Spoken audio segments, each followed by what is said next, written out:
ማቴዎስ ወንጌል ምዕራፍ 8 ከቁጥር 23 እስከ መጨረሻው።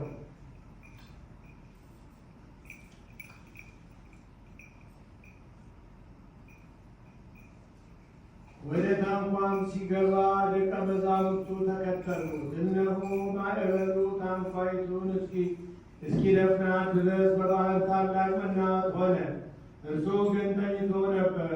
ዳግም ደቀ መዛሙርቱን ቀርበው ጌታ ሆይ አድነን፣ ጠፋን እያሉ አስነሱት። እርሱም እናንተ እምነት የጎደላችሁ ስለምን ትፈራላችሁ አላቸው። ከዚህ በኋላ ተነስቶ ነፋሱንና ባሕሩን ገሠጸ፣ ታላቅ ጸጥታም ሆነ። ሰዎቹ ነፋሳትና ባሕርስ እንኳ ስለሚታዘዙለት ይህ እንዴት ያለ ሰው ነው እያሉ ተደነቁ።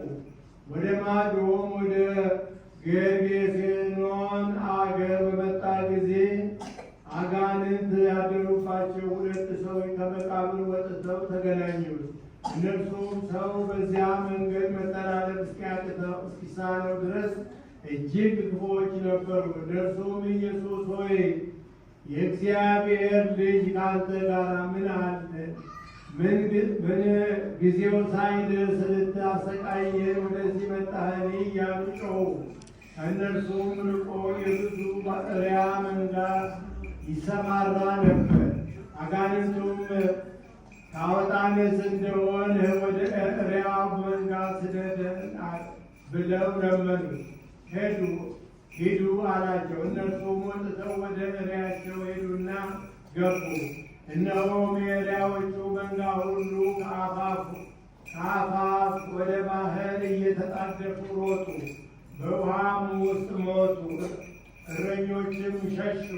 ወደ ከተማይቱም ሄደው ነገሩን ሁሉ አጋንንትም ባደረባቸው የሆነውን አወሩ።